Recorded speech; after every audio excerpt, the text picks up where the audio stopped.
Brody A. Miller on Twitter and joining us here on the Jordy Culotta Show. Good morning, man.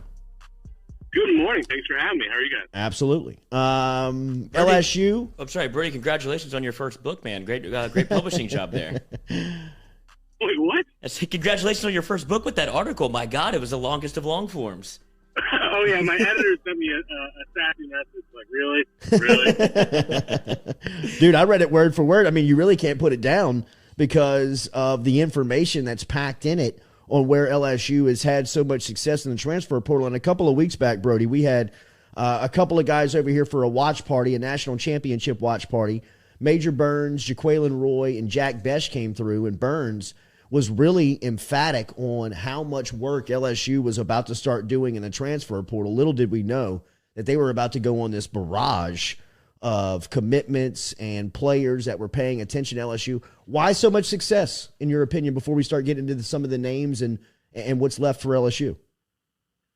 Yeah, it's a good question because I think, to some extent, there's just a simple, less interesting, boring aspect of, hey, LSU is, a top recruiting destination anyway, and then you add in that, like, they have tons of openings across the roster. LSU's probably going to do pretty well in that department. It's probably a good sell.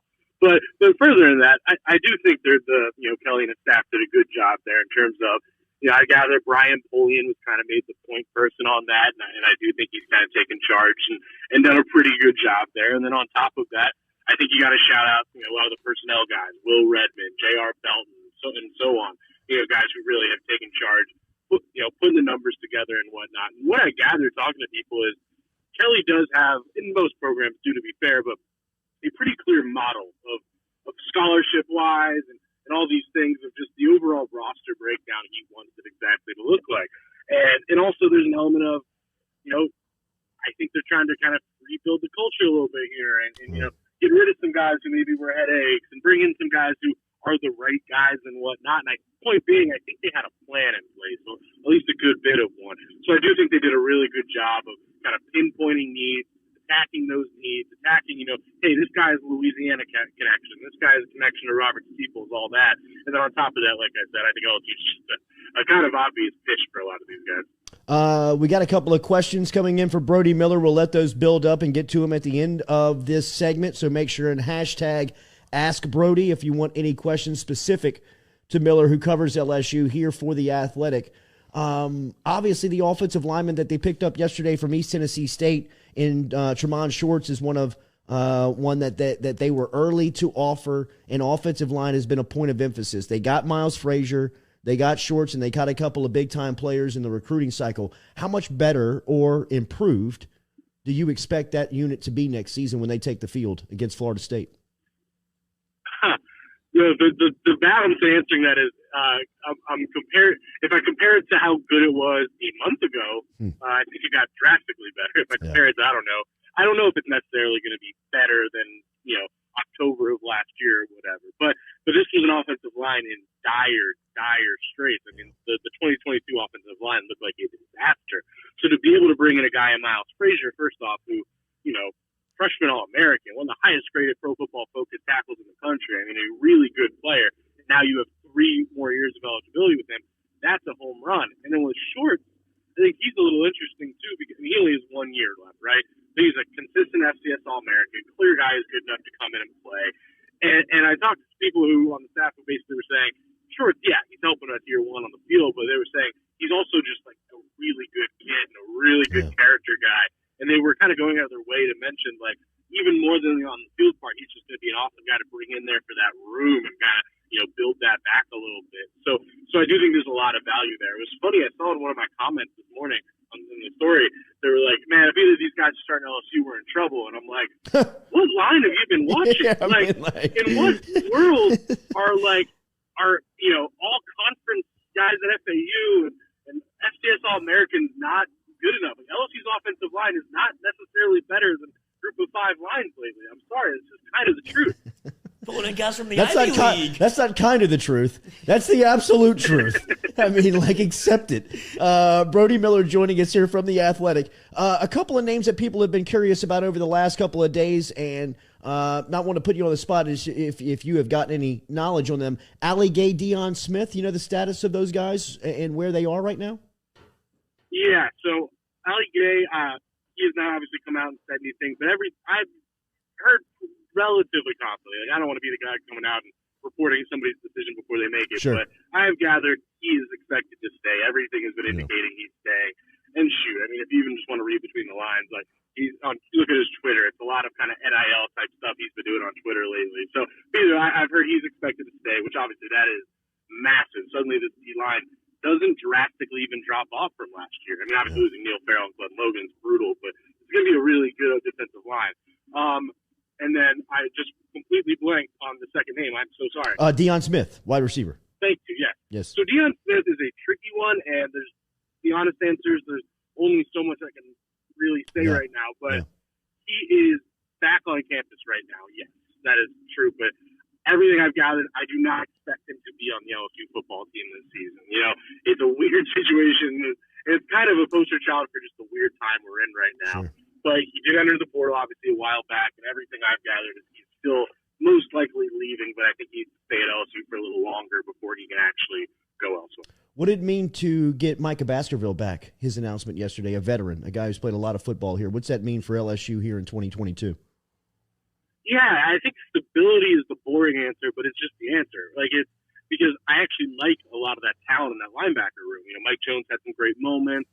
I think Greg Penn is going to be a stud. I think Josh White, even though he's been banged up, still, if he could ever be healthy, is going to be a really good linebacker. A lot of pieces I like, but the idea of LSU going the next year with basically some variation of those three and maybe Tampa as like the starters of an SEC defense that's leading it, that you would get worried. Like, there's no assurance there. There's no clear guy calling the plays, and I think that would be having Baskerville now suddenly just makes you feel way better about that entire situation, because even though Baskerville is not the physical talent among Clark is, I mean, there's a lot of SEC linebackers that are more talented than Micah Baskerville. But he's really smart. He's really good at diagnosing. He knows what he is doing. It's kind of the best way to put it a lot of the time. So then pairing him with whoever it be, whether it's Jones or whether it's Penn, who I think is a really good shot at starting next year, you know, whoever it is, now you just feel better about turning to that youth a little bit because you have that key stable cog. So I think that's just a huge, boost for Brian Kelly in year one. Hayden Paris, hashtag Ask Brody. Is the LSU defensive line a top 5 unit in college football going into next season? Oof. There comes an element with this, though, that's like, I know, like, an uneducated answer, but you went 6-6. Like, I don't know if I'm going to put you there, like, as much as, like, I love the talent, there is just a little element of, like, they didn't actually, there's still a little bit of proving to do there. But no, this is a really, really, really good defensive line, if healthy especially. I mean, Gay and Ojulari, we didn't get to see it this year, which is, as much as we wanted to. And even the year before, Ojulari was coming along. So the idea of hopefully being able to see them actually kind of go beat stars, together on the same D-line, that's an awesome unit. That has the potential to be exciting. And then on top of that, Mason Smith obviously wasn't healthy all year. He is one of the best D tackles in college football if he's available. I mean, his, advanced stats and all that from last year, even though in limited time, were mind-boggling for a defensive tackle, let alone a freshman. So that group, and Roy's taking a leap, and Guillory and Langston obviously is a guy they were really high on. Then you're adding a guy like Wingo. Yeah, it's a really, really good unit. I'm just trying to tone down my hyperbole when we're talking about the 6-16, but that is clearly, I know receiver is the other argument for strength, but man, D-line looks really good right now. Jaquelin Roy, B.J. Ojulari, obviously, but when you got Jaquelin Roy, Mason Smith, and incoming Quincy Wiggins on the same unit, that's the #1 defensive lineman in the state the last 3 years. That's going to be a dominant unit. Point. That's going to be a dominant unit. Ben Cavell, hashtag Ask Brody. Brody, who plays center next season? That I don't have a good answer for you, just straight up.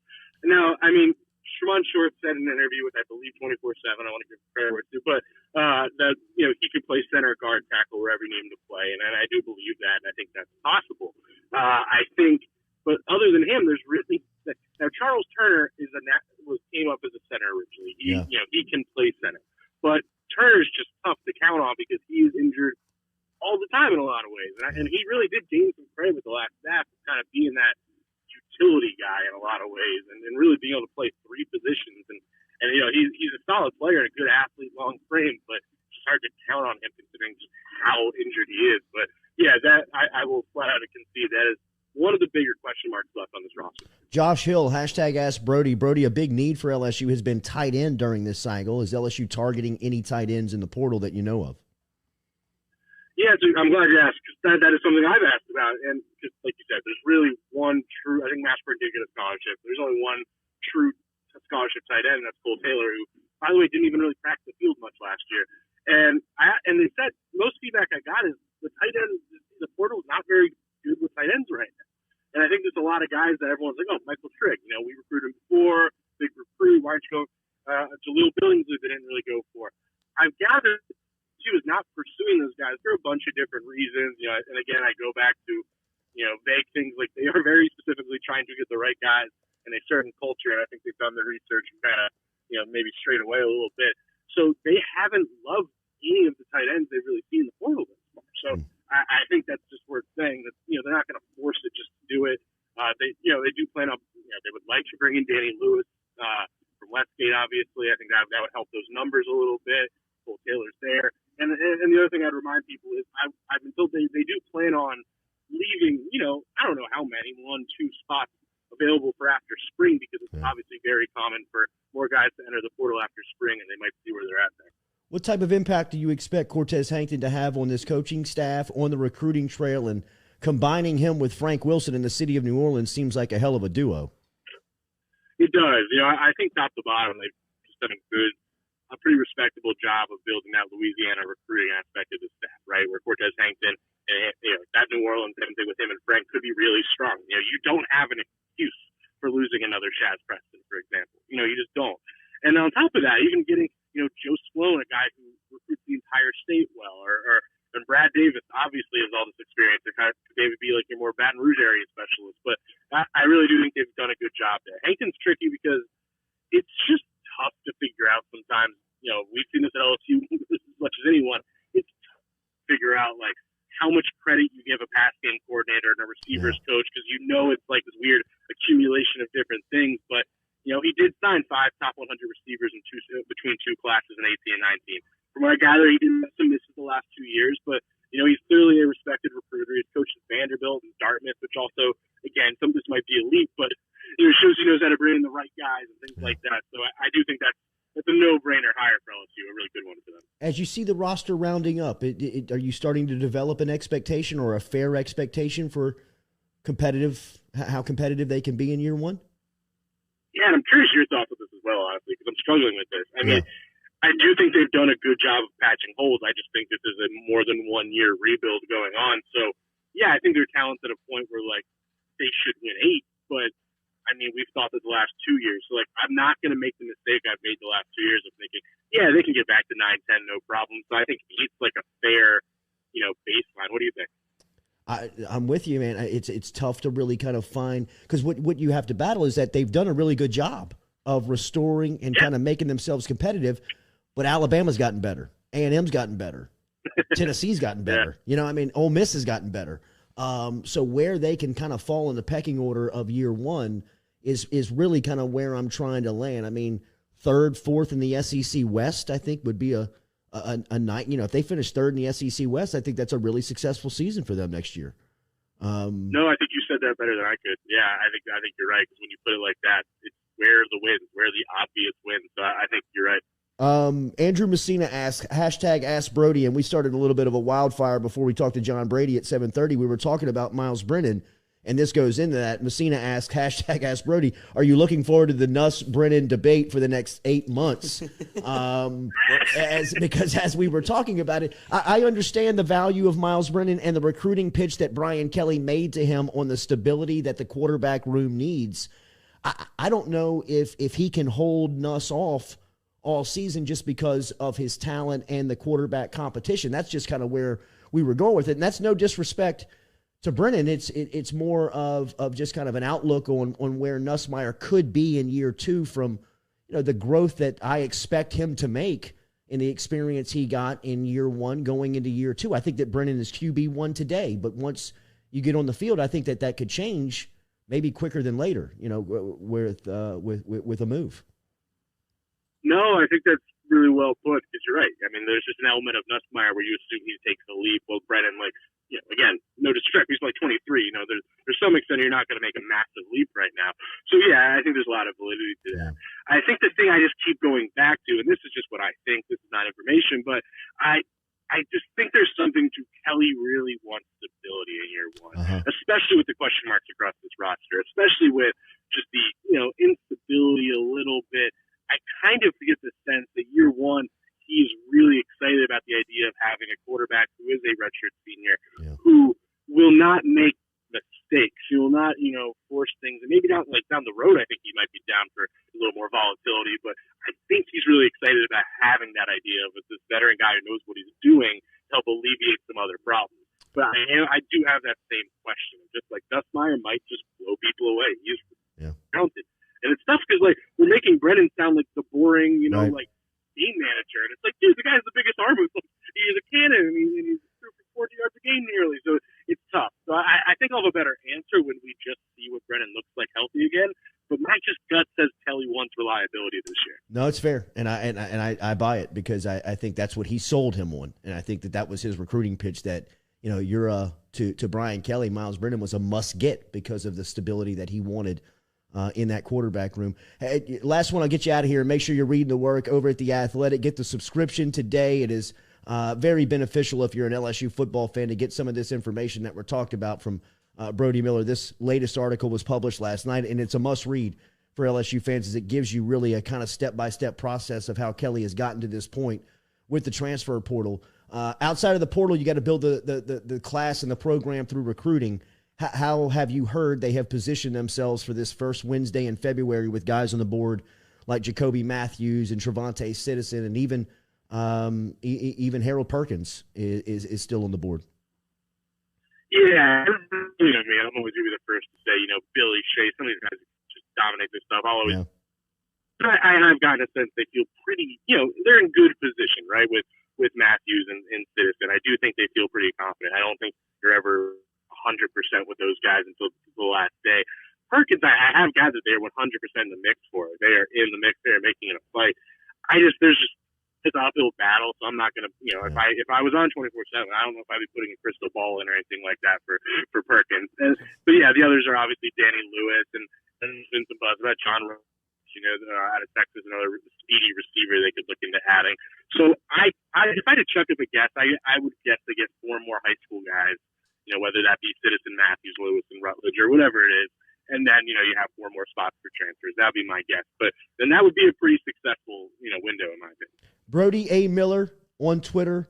The subscription is available to you if you don't already have it over at The Athletic. Make sure and grab it today. He is routinely here on the Jordy Culotta Show, dropping knowledge. In fact, we had a listener asking when Brody was going to be back earlier this week, and hopefully we can set up a routine come spring football. Once the Tiger, I believe it's March 15th when LSU takes the practice field, and there will be a lot of buzz around Brian Kelly and that look and what the Tigers look like. Thank you as always, Brody. We'll talk soon.